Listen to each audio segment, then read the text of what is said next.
김영섭 전 국민의힘 미디어본부단장 나오셨습니다. 어서 오십시오. 예, 반갑습니다. 네, 안녕하세요. 네. 자, 김건희 여사 특검 관련 수사부터 좀 물어보겠습니다. 김 여사 예전 핸드폰이 건진법당에서 발견됐다라는 보도가 있던데 어디까지 확인이 된 겁니까? 이거는 예. 저는 제가 볼 때 그 명의자가 정확하게 확인이 됐는지는 좀 의구심이 드는 게요. 지금 예. 포렌식을 했나요? 아마 포렌식을 하면 절차가 있어가지고 그 사전 절차를 밟아야 되는데 예. 단순히 압수수색 영장을 이제 집행해서 그 핸드폰이 발견됐다라는 정도로 해가지고 이것이 김건희 여사 명의의 핸드폰인가 이거는 좀 아직은 완전 확인은 안 된 것 같아요. 무슨 말이냐면 옛날에 그 최순실 태블릿 있지 않습니까? 예. 그 태블릿이 최순실 거냐 이와 관련해 가지고 처음에 그 언론에서 단정하고 진행을 했는데 네. 나중에 이것이 그 최순실의 소유의 태블릿인지 아닌지가 제대로 확인되지 않고 증거로 불채택이 됐어요. 예. 예, 그러다 보니까 뭐 애초에 누구 거인지조차가 그다음 그 적폐 수사 단계에서 논의 밖으로 밀려나 버리는 상황이 발생했는데 이것도 그래서 정말 김건희 여사의 예전 핸드폰인지 굉장히 좀 그 정확하게 확인해서 보도를 해야 되는 상황이 아닌가라는 생각입니다. 근데 김건희 여사 김건희 특검팀을 보면 휴대폰을 압수수색했고 그 가운데 김 여사의 예전 휴대폰이 있다라는 거예요. 그리고 2014년부터 2016년으로 추정된다는 거죠. 네, 그렇죠. 일단은 지금까지 확인되지 않았던 김건희 여사의 전 휴대폰입니다. 김건희 여사는 지난번에 그 당시 명태균 관련 의혹이 제기되고 난 다음에 휴대전화를 바꾸기 전에는 동일한 휴대전화 번호를 사용한 것으로 알려져 있어요. 그렇다고 한다면 그 동일한 휴대전화 번호를 사용했던 그 휴대전화 중에 2014년과 16년 사이에 사용한 휴대전화가 아닌가라는 그런 의심을 하고 있는 것이고요. 예. 아마 앞서 말씀하신 포렌식이 진행된 것 같지는 않습니다. 포렌식을 진행할 계획이라고 알려져 있기 그래요? 때문에 예. 그 포렌식 조사를 통해서 이것이 진짜 김건희 여사의 휴대폰인지 아니면 실제 그 김건희 여사의 휴대폰 내에서 각종 의혹과 관련된 그런 주고받은 문자라든가 각종 그런 내용들이 나오는지 한번 살펴봐야 될 문제가 아닌가 그래요? 싶습니다. 예. 그러면 이때 사용된 이 폰이 김 여사 폰이라고 하면요. 이때 포렌식을 통해서 무엇이 밝혀지면 이게 스모킹건이 될 수 있는 건가요? 이 당시에 아마 도이치 모터스 관련된 그런 내용들이 담겨져 있지 않을까라고 아마 생각을 하는 것 같아요. 그래요? 이 시기에 예. 아마 활발하게 당시 권오수 전 회장이라든가 도이치 모터스 주가 조작과 관련된 각종 그런 개입된 인물들과 내용을 주고받은 그 사실관계가 들어가 있지 않을까라는 것이 특검팀이 생각을 하고 있는 부분인 것 같습니다. 그래요. 이거 포렌식을 하면요. 돈 거래 상황도 이렇게 확인이 되나요?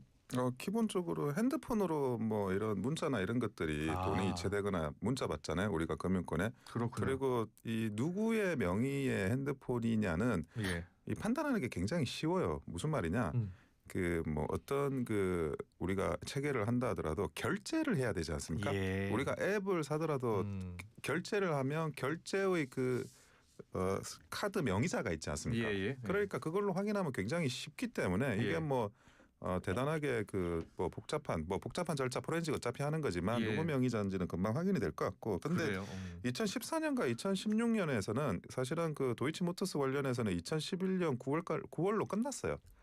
그러니까 2012년 3월에 결혼을 하고. 예. 그러니까 그 이전의 문제이기 때문에 2014년 15년 이 핸드폰으로 그 내용들이 드러날 것 같지는 않고. 예. 다만 이제 그 송병준 컴투스 의장이 2015년부터 2019년까지 송금한 게 있습니다. 그런데 예. 이것이 그 자신에 대한 일종의 수사 무마 차원으로 그 제공이 된 거냐. 예. 거기에 대해서 김건희 특검팀이 수사를 하고 있는데 그와 관련한 내용이 있을 수 있다. 뭐 이런 정도로 보는 것 같아요. 예. 만약에 이것이 정말 김건희 여사 그 핸드폰이 맞다고 한다면. 예. 조윤선 부의장께서는 어떻게 보고 계세요? 이 법당에서 김건희 여사의 핸드폰이라면 김 여사 핸드폰이 왜 발견됐을까요? 거기에? 글쎄요. 일반적으로 본인의 휴대전화를 타인에게 맡기는 경우는 거의 흔치 않지 않은가요? 예. 그렇기 때문에 아마 김건희 여사와 검진 법사가 얼마나 유착되어 있는지 관계가 밀접한지를 보여주는 게 아닌가 싶습니다. 그래요. 보통 뭐 검찰이나 경찰의 수사가 들어오게 되면 휴대전화부터 빨리 처리하라는 그런 말들이 많잖아요. 예. 근데 그 어떻게 보면 자기의 혐의를 입증할 수 있는 중요한 증거 중에 하나를 건진법사에게 맡겼다는 것 자체가 그만큼 오랜 시간 동안 건진법사와 유착이 돼서 여러 가지 뭐 권력형 비리라든가 이런 것들이 불거진 게 아닌가라는 의심도 할 수가 있을 것 같습니다. 예. 근데 그 부분과 관련해서 이 시기가 중요한데 네. 2014년과 16년 사이는 예. 그 윤석열 전 대통령이 박근혜 정권 치하에서 이제 굉장히 뭐 좌천당하고 지방으로 전전할 때입니다. 예. 근데 이때 어떤 그 힘을 써가지고 뭔가를 뭐 사건을 무마해주고 그런다는 거는 굉장히 어려운 상황이거든요. 예. 그래서 그 이것이 정말 김건희 여사 물론 이제 김건희 여사 측은 이게 본인 그 명의 핸드폰이 아니라고 하지만 설사 그 본인 명의 핸드폰이라고 하더라도 예. 거기서 어떤 의미 있는 진술이나 증거 자료가 나오기는 굉장히 힘들 것 같습니다. 그래요. 예. 근데 적어도 앞서 말씀하신 것처럼 그 컴투스 관련돼서만큼은 그 당시에 컴투스요? 컴투스 홀딩스 관련 사건에만큼은 그 당시에 그 서울중앙지검장이 윤석열 당시 전 대통령이었습니다. 예. 그렇다고 한다면 관련해서만큼은 그 관련된 자료가 증거라든가 그런 부분들이 나올 가능성은 저는 있지 않을까 싶습니다. 컴투스 홀딩스 사건 좀 간단하게 좀 컴투스 얘기해 홀딩스 주실래요? 사건은 뭐냐면 예. 그 송병준 컴투스 의장이 코바나 전시회 2015년부터 2019년까지 2억 그 1,950만 원을 예. 송금을 했습니다. 이게 협찬조로. 그런데 예. 이것이 이제 그 일종의 수사무마 관련 사건에 대한 청탁이 아니었냐 이렇게 조사를 하고 있는 건데 예. 아까 말씀하신 중앙지검장 그 재임 시절은 2017년 이후입니다. 예. 그러니까 2014년과 2016년 사이에 일어난 사건에 대해서 내용을 포함하고 있는 핸드폰으로는 사실 입증이 어렵고 예. 2016년, 2016년 사이에 윤석열 전 대통령이 어떤 힘을 쓸 그런 위치에 있지는 않았다는 거죠. 그렇군요. 예. 그리고 김건희 여사 비화폰이요. 등록명이 영부인님이다. 그리고 통화 가능한 상대가 가장 넓은 A 그룹인 것으로 확인됐다라는 보도가 있던데요. 이게 어떤 의미가 있는 겁니까? 그 경호처에서 비화폰을 관리하게 되는데 예. 비화폰을 그런 사용할 수 있는 범위를 그룹을 짓는다고 합니다. 그래요? 뭐 A 그룹, B 그룹, C 그룹 이렇게 그룹을 짓게 되는데 그 중에 가장 폭넓게 비화폰을 통해서 전화를 할 수 있는 대상자가 5명 정도가 있다고 하는데 그 5명 중에 1명이 김건희 여사였다라는 겁니다. 예. 사실 그것 자체가 굉장히 문제인 것이 김건희 여사는 어떠한 공직자로서의 신분을 가진 분과 지위를 가진 게 아니거든요. 예. 구태여 비화폰을 사용할 필요가 없습니다. 그럼에도 불구하고 윤석열 전 대통령과 사실상 동일한 그런 대우와 지위를 뭐 부여받은 게 아닌가 측면에서도 문제가 되지 않을까 싶습니다. 예. 관련 보도 보셨어요? 예. 근데 이 보도를 사실은 어느 정도 신뢰해야 되는지 제가 좀 예. 납득이 잘 안 돼가지고 예. 그래서 그런 부분에 대해서는 조금 더 추가적인 소식이 나와야 평가를 할 수 있지 않을까라는 생각입니다. 알겠습니다. 또 김건희 여사 목걸이가 모조품으로 판명이 됐잖아요. 예. 지금 특검은 바꿔치기 했을 가능성을 보고 있는 거예요? 일단 그 목걸이를 그 당시 압수할 때 끝까지 그 가방을 열어주지 않는 그런 모습도 보여줄 정도로 뭔가 이것을 지키려는 모습을 보여줬음에도 불구하고 막상 진품인지 가품인지 감정을 해보니까 모조품이라고 나왔습니다. 네. 그렇다면 과연 그 당시에 나토 정상회의 첫 번째 해외 순방길이었어요. 그때 김건희 여사가 모조품을 과연 사용했을 것인가라는 그런 의문이 드는 부분도 있고 하니 관련해서 지금 다른 것도 아니고 화백의 작품이라든가 현금 다발까지도 나오지 않았습니까? 예. 여러 측면 살펴보게 되면 과연 이것은 모조품이 아니라 모조품은 그 당시 현장에 있다고 하더라도 진품을 빼돌린 것이 아닌가. 진품을 바꿔치기 하고 모조품을 둠으로 인해 가지고 특검팀의 수사에 혼선을 두려는 목적이 아니었을까라는 그런 의심을 하는 것 같아요. 예. 저는 그런 부분도 한번 살펴볼 필요성은 있다고 보여집니다. 그래요? 근데 그런 이야기를 하려면 특검팀이 적어도 진품을 좀 어디서 발견을 하거나 그게 사실은 진품이었다라는 게 확인이 된 적이 있다라고 하거나 그 정도는 입증을 하고 그리고 나서 그런 걸 대외적으로 뭐 흘리거나 이렇게 말을 할 수 있지 예. 처음부터 김건희 여사 측은 모조품이라고 하지 않았습니까? 예. 그리고 일련 번호가 있냐 없냐로 모조품임을 쉽게 확인할 수 있는 상황이었고 근데 그것이 모조품이라고 정말 이 판명이 됐으면 김건희 여사 측의 주장이 계속 그 정당한 예. 주장을 하고 있는 음. 겁니다. 그런데 그거에 대해서 다시 의혹을 제기하려면 과연 무슨 그 증거를 가지고 의혹을 제기하는 건지 그건 납득이 되지 않는다는 이게 거죠. 진품이냐 가품이냐에 따라서 이 공직자윤리법 위반 적용 여부가 판단이 되나 보죠?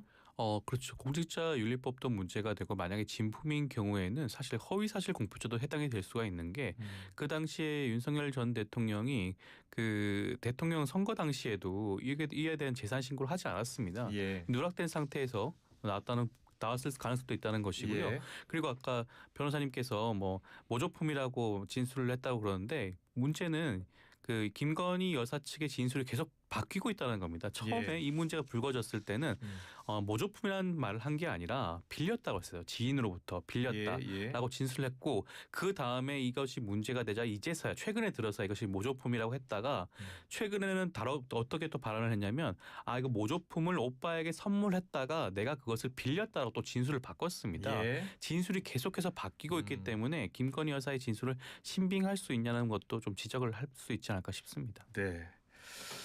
또 권성동 의원 관련해서요. 윤영호 전 통일부 세계본부장이 권성동 의원에게 이제 정치자금을 제공한 혐의를 받고 있잖아요.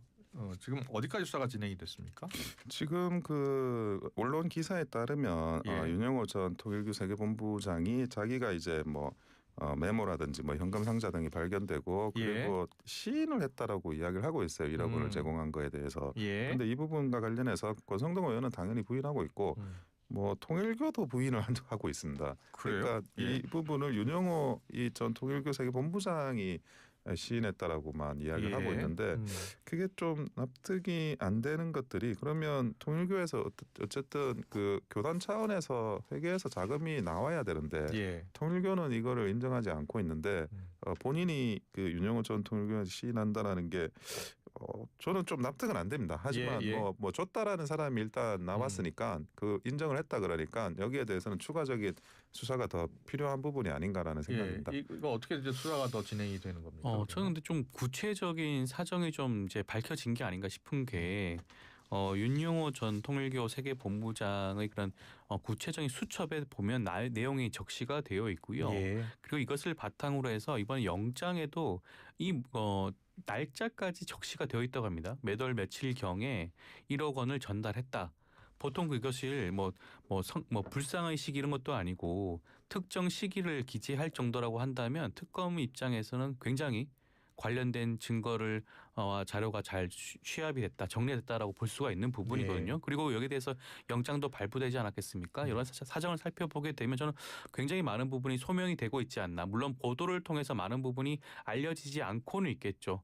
그렇지만 아마 권성동 의원 입장에서는 지금까지 알려진 것만 보게 되면 물론 부인할 수는 있겠지만 추후에 소환 조사를 통해서 특검팀으로부터 질의를 받게 되면 아마 자기가 예측하지 못할 정도의 증거가 있을 가능성도 저는 있지 않을까 싶습니다. 보통 이제 줬다라는 사람이 나오게 되면 예. 그 다음부터는 일종의 알리바이 정황 문제로 넘어가거든요. 예. 뇌물죄 같은 경우에는 예. 장소가 어디냐, 시간이 어디냐. 그러면 그 시간에 받았다는 뇌물죄를 뭐 받았다고 하는 혐의자가 다른 장소에 있었다는 게 입증이 되면 예. 그러면 그 추정이 깨지는 거예요. 그러니까 예. 지금 동선이라든지 시점이라든지 이런 것들에 대한 논쟁으로 일단은 넘어간 것 같습니다. 네. 줬다라는 말이 있으니까. 알겠습니다. 다음 이슈 넘어가겠습니다. 윤석열 전 대통령 체포영장 집행 거부 관련 이슈를 좀 짚어보겠습니다.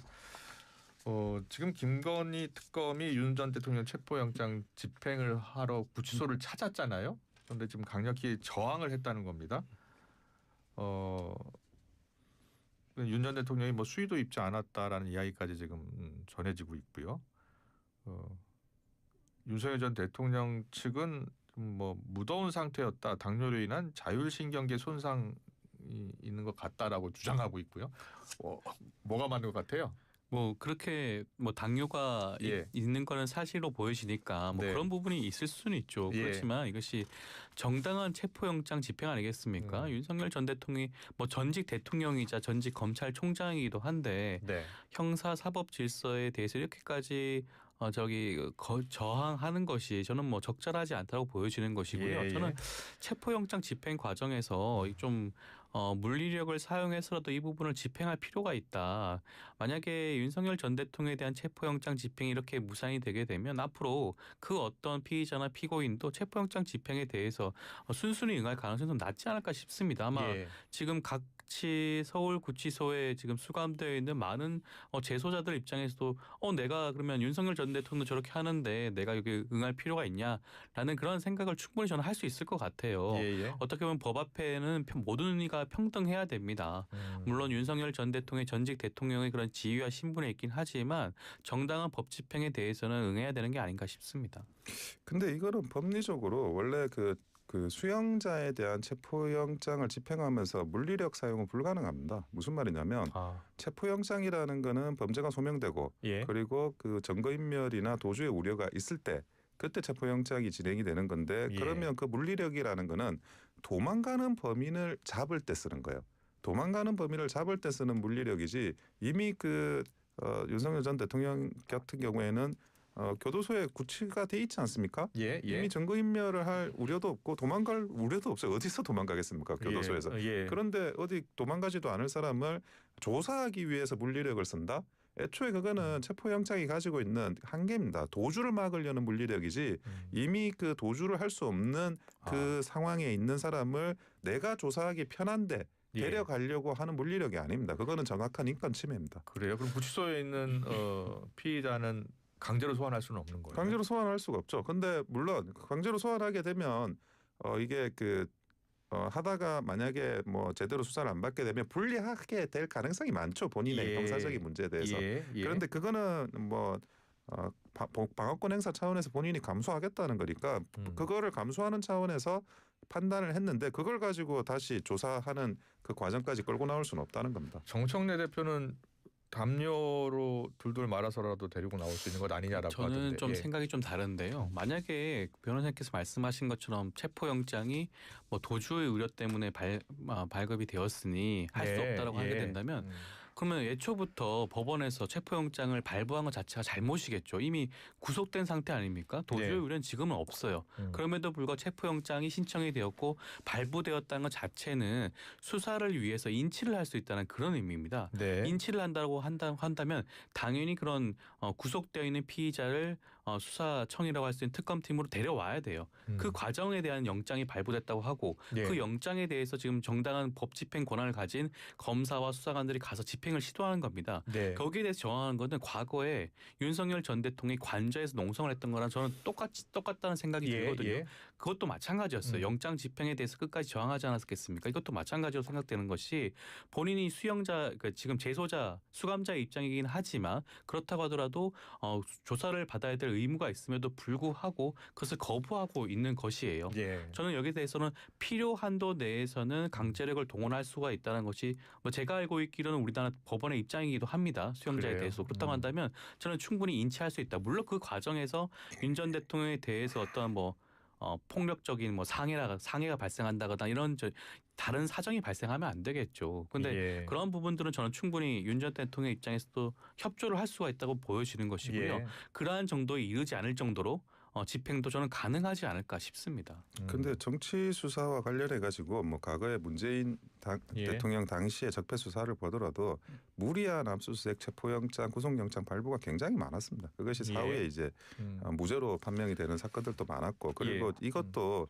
이미 구속된 수용자를 도주의 우려가 없는 사람을 체포영장을 발부한다는 것 자체 그 자체로 저는 적절하지 않은 거고 예. 그거를 집행해야 되니까 폭력을 행사할 수 있다라고 하는 것도 그 자체로 또 적절하지 않다라고 생각합니다. 그래요. 그럼 윤 전 대통령이 재판에서 불리할 수도 있는 이 영장 집행 거부를 계속 하는 이유는 어디에 있다고 보세요? 지금 그 특검팀이 뭐 어떤 수사를 받아봤자 예. 본인한테 뭐 잘 해주려고 수사하는 건 아니잖아요. 그리고 이미 결론을 거의 만들어 놓고 몰아붙이기식 수사가 아닌가 예. 이런 판단을 하고 있는데 이것이 수사를 받아가지고 뭐 조사받고 조서 쓰고 하는 게 의미 있겠나? 그렇지 말고 기소를 하면 예.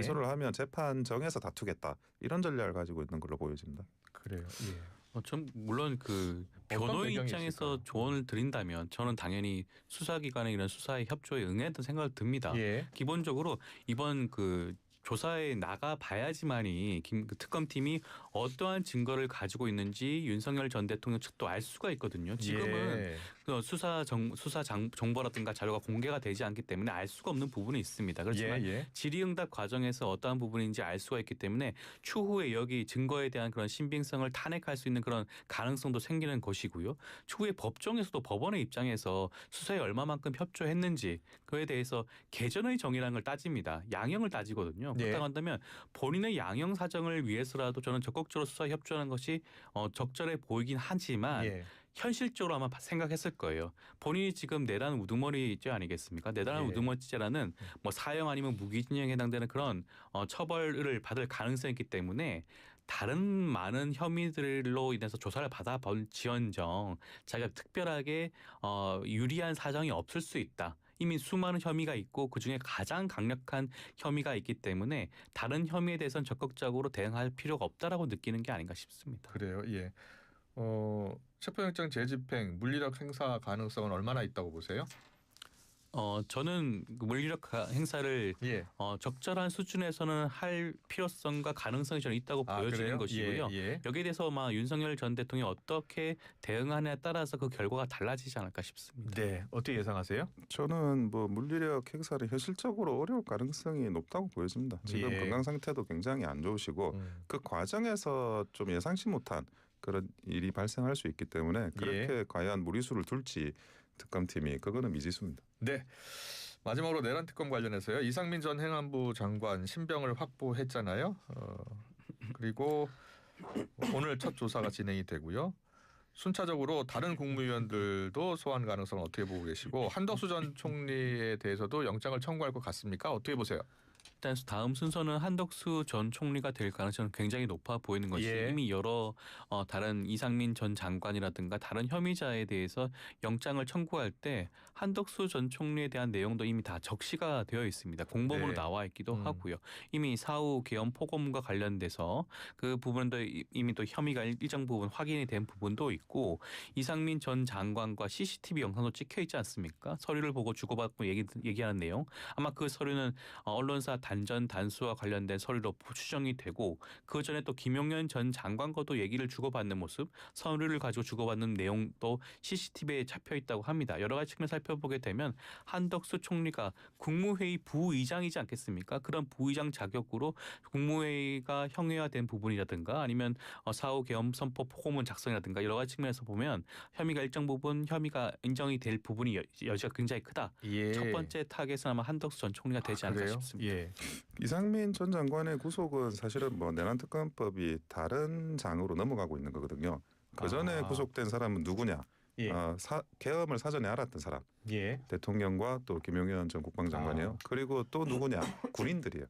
여기까지는 이제 그 구속영장이 집행됐는데 지금은 군인도 아니고 사전에 알았던 사람도 아닌데 계엄 이후 시점에 그 참여한 사람을 그 구속을 한 겁니다. 그러니까 그러면 굉장히 많아져요. 국무위원들이나 아니면 뭐 국회의원들이나 이런 많은 사람들이 구속영장이 발부될 수 있다라는 시그널이 지금 법원에서 나간 거거든요. 그렇게 보는군요. 네, 그래서 이것이 저도 굉장히 중요한 사건으로 분기점으로 이렇게 집중을 하고 있었는데 결국 구속영장이 발부되면서 그러면 앞으로의 이런 의원들과 또는 이제 국무위원들 사이에 그런 뭐 한덕수 총리를 포함한 많은 분들이 구속영장이 집행될 가능성이 높아졌습니다. 그렇군요. 그럼 한덕수 전 총리에 이어서 정치권으로도 번질 수가 있는 거죠. 국회의원들 뭐 계엄 해제를 지연을 시켰느냐에 대한 문제라든지 뭐 이런 것들이 거기에 관련해 가지고 연락을 어떻게 받았느냐의 문제라든지 뭐 이런 부분들이 통합적으로 구속영장의 그런 사거리에 들어왔다고 보는 거죠. 그래요.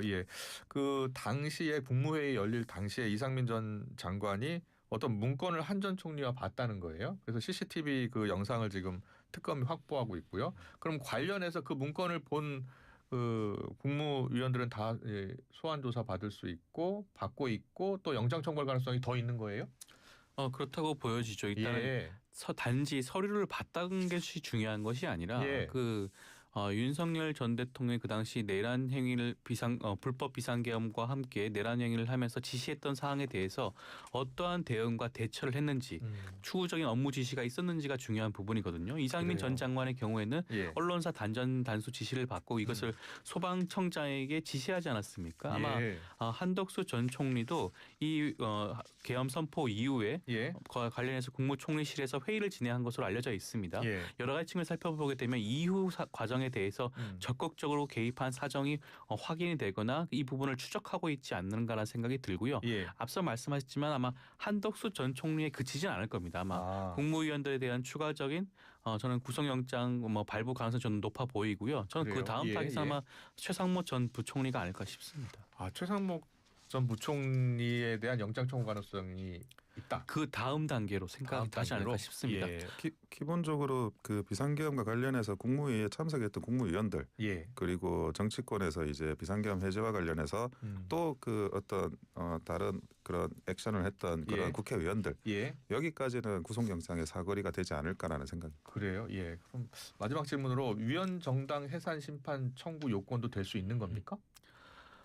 지금 관련해서 여러 가지 개정안들이 나오고 있는데요. 개정안들 만약 그 법안들이 통과가 된다고 한다면 국회 차원에서 위헌 해산 정당 심판 청구를 할 수가 있기 때문에 국회에서도 할 수 있게 그렇죠. 그것이 바뀌고 지금 있다는 거예요? 법안 개정안이 올라가 있는데 계류 중에 있습니다. 그것이 통과된다고 한다면 이런 사정들을 살펴보게 되면 가능할 수도 있죠. 왜냐하면 예. 단순히 그냥 내란에 대해서 내란을 획책한 대통령을 배출한 정당이 아니라 예. 여기에 대해서 부안해동하고 동조하고 사실상 공범의 지위에 있는 그런 주요 국회의원들이 포함이 되어 있는 정당이라고 한다면 위헌 정당 해산도 가능할 가능성도 있지 않을까 싶기도 합니다. 예. 그 위헌 정당 해산은 사실은 그 민주당 전당대회 과정에서 정치적으로 표 얻기 위해서 많이 나간 거고 예. 만약 국민의힘이 위헌 정당으로 해산이 돼야 된다 그러면 그 북한의 DJ 때 그리고 노무현 때 한 9조 정도 되는 자금이 올라갔어요. 예. 그러면 그것이 이제 북핵 개발에서 전용됐다라는 의심을 많이 받고 있는데